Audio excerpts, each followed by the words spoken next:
commentators, market.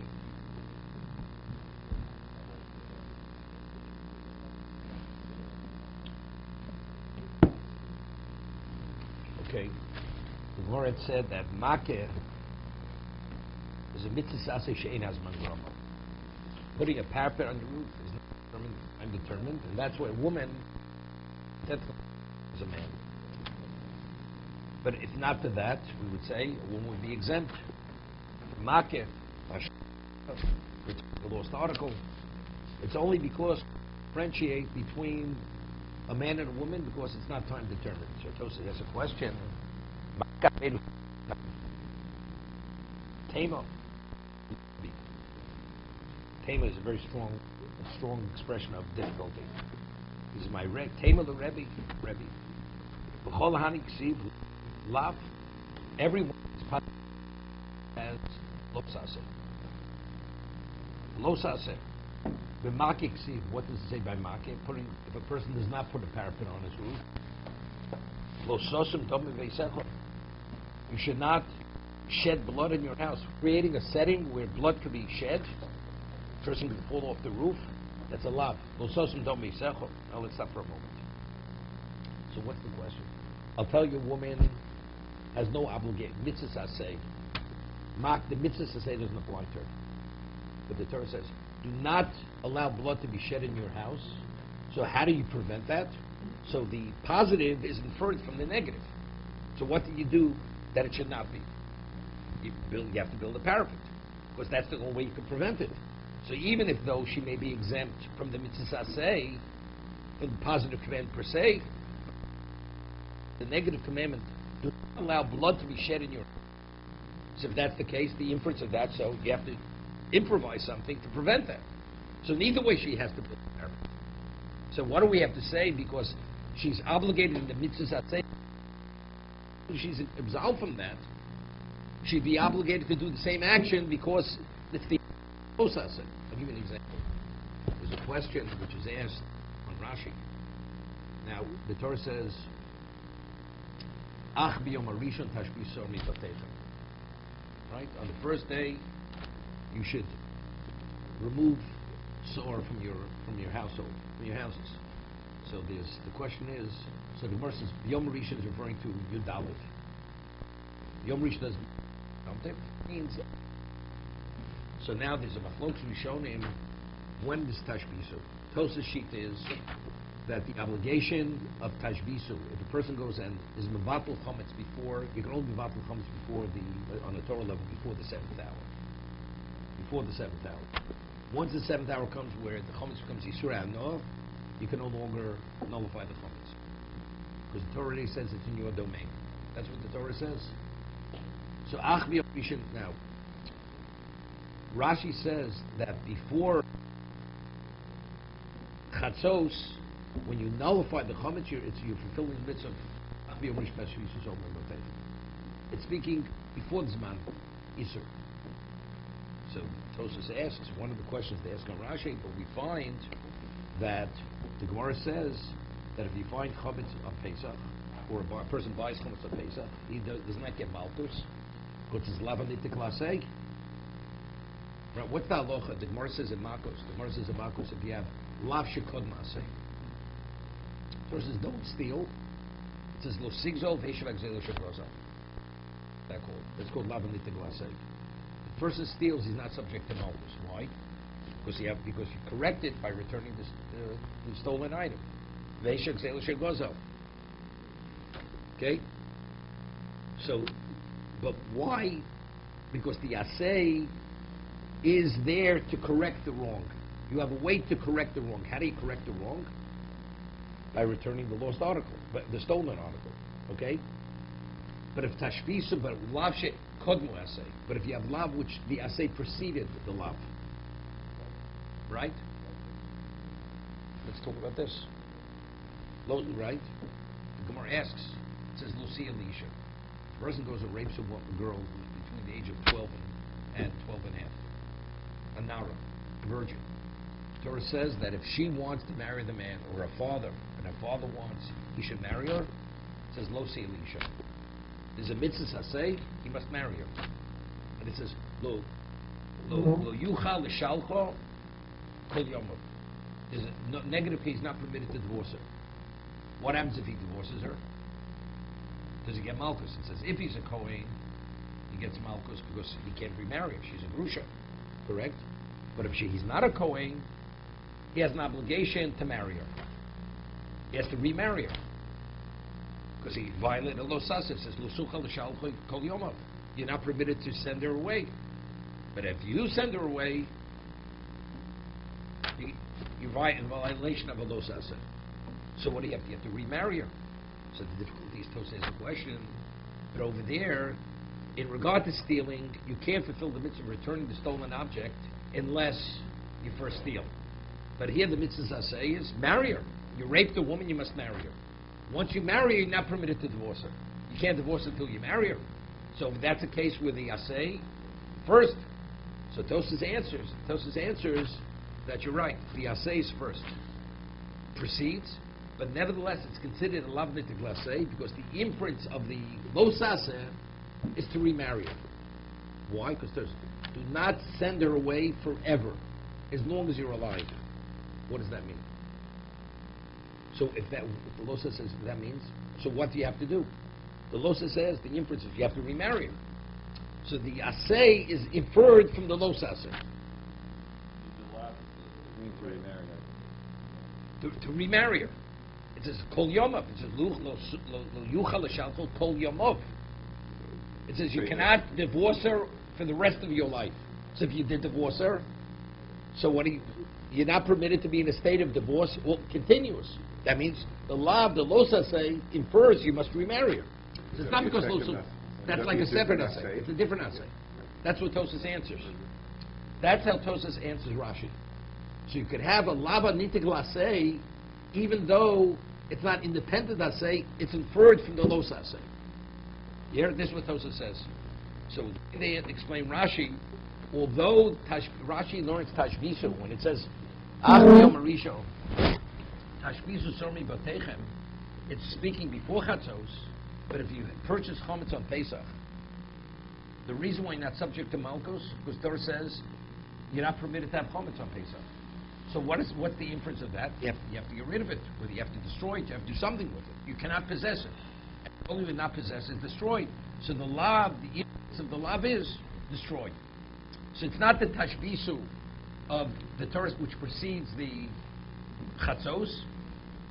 It's the same thing here. What even if we'll say a woman is absolved from building a parapet on a roof, because the mitzvah say doesn't apply to her, but there says lo sosum dom v'secha. You're not permitted to create a setting where blood will be shed. You're not permitted to do that. So what does the lo saseh indicate, infer? You have to improvise to do something to prevent that. So the obligation of building the makkeh, the parapet, is inferred from the lo saseh. So even if you'll say she's absolved, the assay of you should make the makkeh has no relevance to her, but she still has an obligation to make the makkeh because there's a lo saseh if she doesn't make the makkeh. That's Tos's question. Well, that's an additional question. But he's asking directly on the part. Even if the assay would not apply to her, right? Well, Tos's answer, when he answers this, answers that question also. Because he will show that you have a case where the lo saseh has no application. For that, we need a separate mitzvah saseh. Okay, where originally he built it, and then the parapet falls down. Or originally builds the house with in mind to build it, to have the parapet, and then he changes his mind. So there, Tosa says you're not in violation of lo sosum dam v'secha.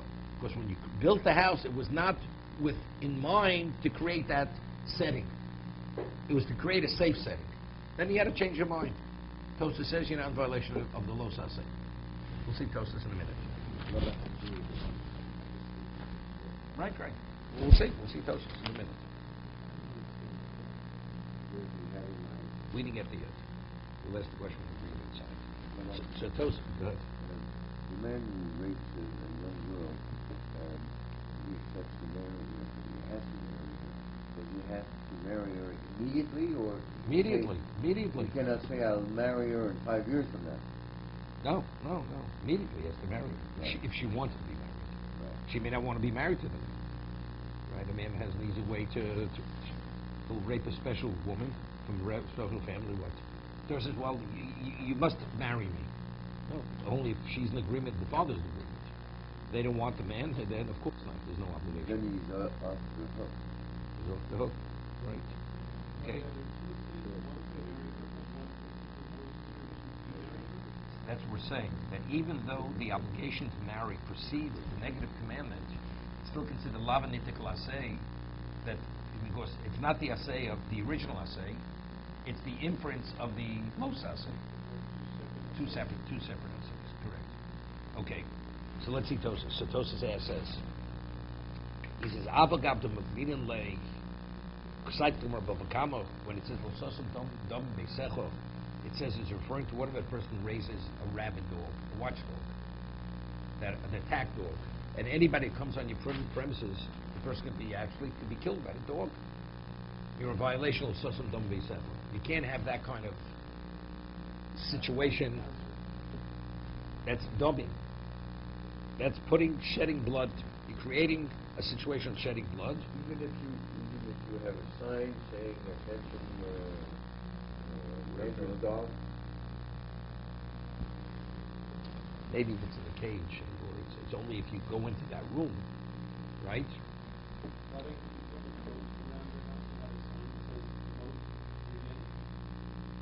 It's a viewpoint. Okay. Okay. Let's see. V'sulam ru'ah. What about a person that has a rickety ladder, and people climb up the ladder, and let's say a person has, in the old days they used to have these staircases on the outside of the house, a wooden staircase. Sometimes you walk through those staircases, they shook a little bit. So what happens? What happens if it collapses? A person can be killed. You're not permitted. It's a Torah. It's a violation. You're creating a scenario, a setting where somebody could die. Dahainu sima biyodayim. He says, osi nami lamake. He says, although it refers to those two cases of having this dog, this attack dog, or this other setting where a person could actually fall to his death, but it also it includes the market, putting the parapet on the roof. The Darshi B'Sipri. V'osiso zu mitzvahs asay. It says v'osiso market l'gagecho. You should make the parapet for your roof. The Sipri says zu mitzvahs asay. V'ososim domim, and you should not shed blood in your home. Zu mitzvahs lo asay. Regarding the parapet. Ubaveda nami, it says aveda zu mitzvahs asay shlo azman gramo. And because it's not time determined, a woman must return a lost article like a man. Tosas asks the same question. Right, Torah says when you see a lost article of a Jew, you're not permitted to turn a blind eye. So what does that mean? What's the inference of that? You have to go, take it, and return it to the rightful owner. So even if the woman would be but regarding the los haseh negative, we don't differentiate between a man and a woman. So the los haseh would be sufficient to obligate her to return the lost article. Ubishuluach hakan. Return it, sending off the mother bird before you take the chicks. Do not take the mother with the chicks. So even if there's no mitzvah shalech to shalach, so what happens if you want to take one without the other? You want to take the chicks. So the negative commandment obligates her to send off the mother bird, even though there's no mitzvah say shalech to shalach. As a noshim peturos. Even if these mitzvahs say would be time determined, why would they be exempt? Regarding negative commandments, we equate the woman to the man regarding all levels of punishment. There's punishment. The law says a punishment. So what does the Bryce have to say? That the reason why they're obligating these areas is because they're not time-oriented, and she's obligated in the assay, even if she would not be obligated in the assay. She'd be obligated in these three areas because there's a los assay. That's Tosaf's question. Which should be fulfilling the los assay or assay? But the end result is the same thing. She has to return the lost article, she has to send off the mother bird, and she has to build a parapet. Either case, even if there's no assay. At this point. Right. Because the lav infers what she has to do. No, but it's irrelevant. I'll tell you, a woman is exempt from even Schlossman growth. The Asay doesn't apply to her. Nevertheless, the Los Asay obligates her to act in the identical manner in these three areas. Well, Omer reads and re-answers the Bekula Mishkachsu Asay below Lav. We have three situations regarding these three cases where you can have the Asay where the Lav doesn't apply. What are they? Ubemaker in Shaykh lo sosen domi ele bebone bais mitchila al menash lo lasos mate. Okay? The lav of those, you should not create a setting where blood will be shed. So what's the los say? Creating the setting. Building the house with having in mind you're not going to build a parapet. Avo lim hoye bedato lasos mate. Initially, when he built the house, he had in mind to build a parapet. And then he ran out of money. Couldn't afford to put up the parapet on the roof. And after he built it, he has a change of mind. He's not. Let's say he built a parapet, and then it fell down. So it's a question of reconstructing it. So when he built the house, he built it responsibly. He's not a violation of the You should not create a setting. He can create the setting. When he built it originally, you had the parapet. That's clear. The first one is not. Okay. Wait, we'll get there. Ein shomel aseg, v'asisa makeh. So in these two settings, where initially he had in mind to build it, or it was there and it fell down, he's saying the losa has no application. So now, why does it have to be rebuilt? Because there's a mitzvah aseg. So if a woman would be exempt, even if it's not time determined, she would not have to rebuild the parapet or build it originally where she had in mind, and then she had a change of mind. Was Dashim Keturos, then it wouldn't be exempt. Okay, let's talk about man is understood. No, man, every mitzvah I say, man does make time oriented, not time oriented. The question was, what do we need? What did the Bryce tell me? The reason why she must build it is because it's not time oriented. Even if not time oriented, she would be exempt. She still would be obligated to build it because of the low sase, because of the lav. So we're saying no, because we have two situations where there is no lav. So if not for the principle of that the asay applies to her, she would not have to rebuild the market. What is the lav? Do not create a setting where blood will be shed, right? So what is that? That's being proactive to create that setting. I build the house where I have in mind to put a parapet. So am I creating a setting where blood will be shed? When I built it, the person with good intent, he was going to put it on market. It turned out later he did for whatever reason. He had lack of funds, supplies. He couldn't get the mason to put up or whatever it is, to put up that fence on the roof. So did he create a setting? When he built the house, we're talking about lososim. You're actually creating it. When he created, he never created that. Of course, the intent was to put it. Later, for whatever reason, it didn't happen. So when he did the action, was he creating it? He wasn't creating it.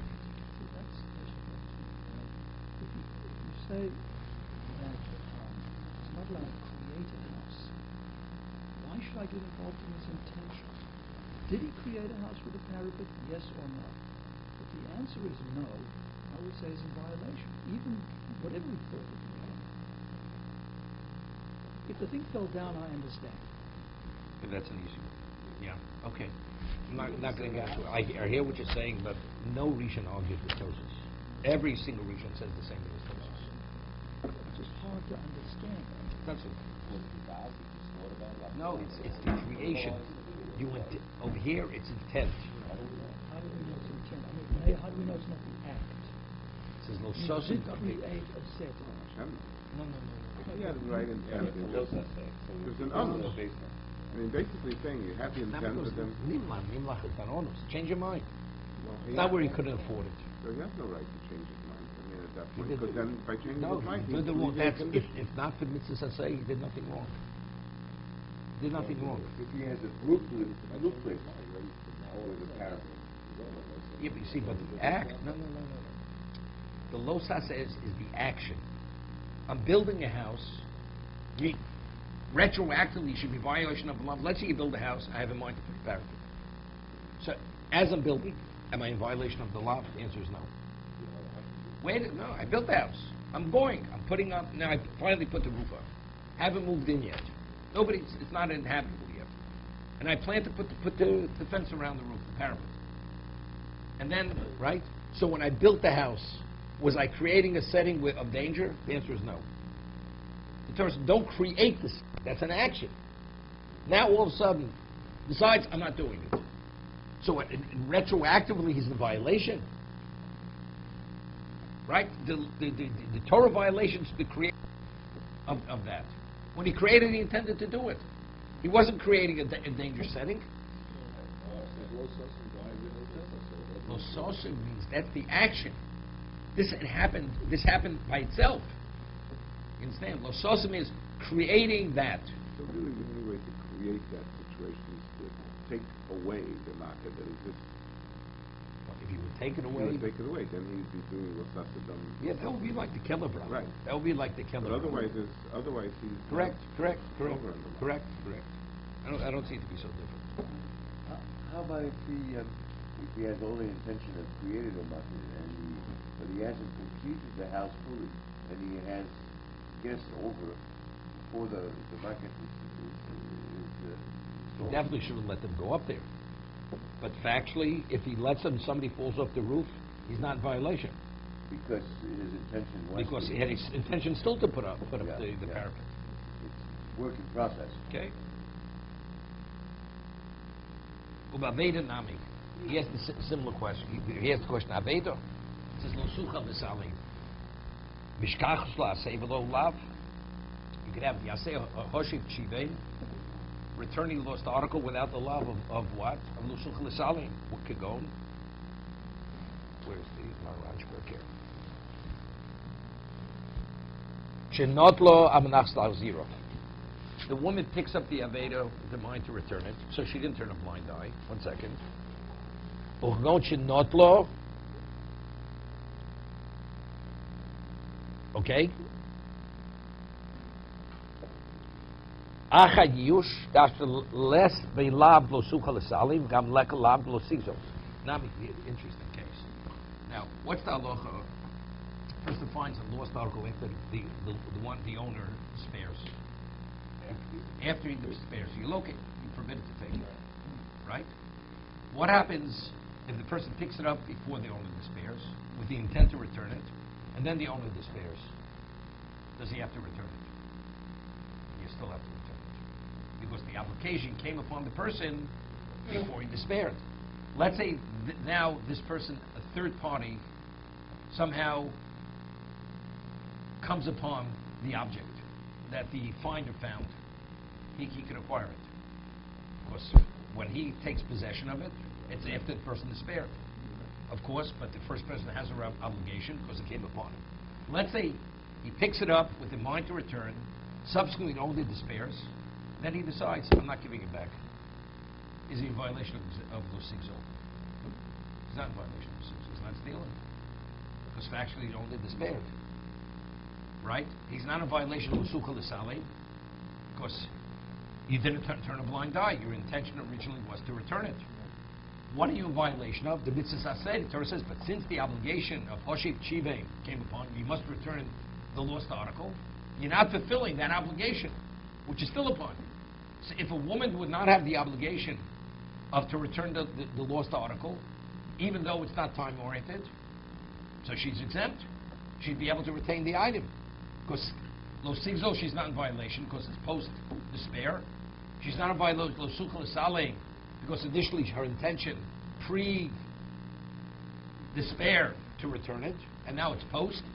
So therefore, so why must she return it? Because she has the obligation to return it. How could it be in violation of lo sigzo?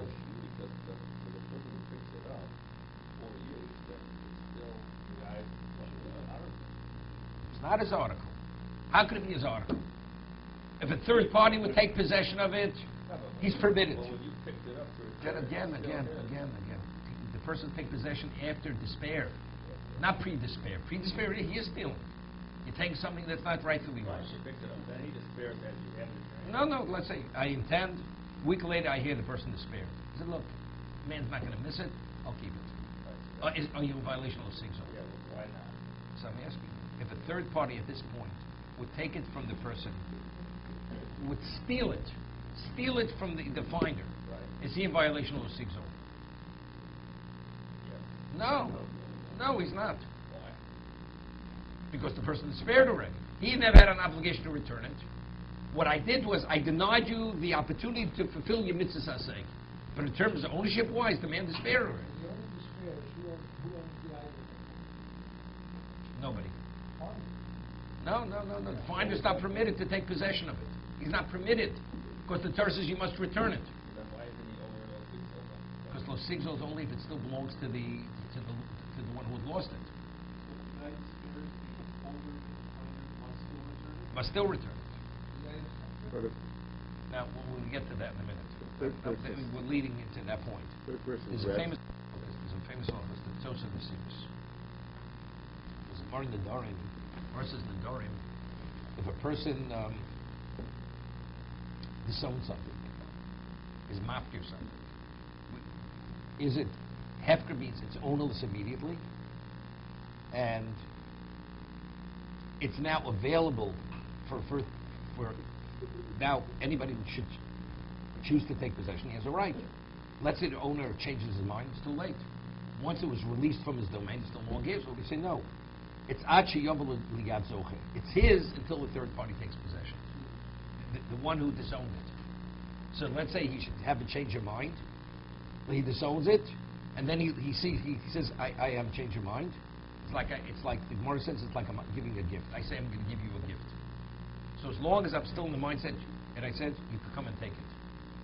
But until you actually, the one who we intend to give the gift, until he takes possession, he can change his mind. The gifter changes his mind, the man can't take it anymore. Because it's his until that point. So there's a good question, what is Hefker? Is it that similar or not? So of course Hefker is, it's released immediately, can't change it. Wait. So let's talk about Yush. So, but factually, Yush, there's not an argument. Is it ownerless immediately? The moment you despair, the Torah says it's ownerless, or no? When you despair, the find has a right to take possession. So what's the halachic difference? Let's say you despair, because you thought you'd never locate, all of a sudden you see it at a distance. So you're no longer in a state of despair. So according to Rashi says Yush is hefker. Even if you have a change of heart, you're no longer in a state of despair, it's no longer yours. Because the moment you had that initial sense of despair, it left your domain. The Torah says it's ownerless. Other Rishonim say no, that factually the person has a right to take possession when you're in a state of despair. But whose article is it? It's the article of the one who lost it. So if he's no longer in a state of despair, the third party doesn't have a right to take it anymore. It's machlokes Rishonim, but it's machlokes and Tosa and the Siv is exactly, we'll have to continue.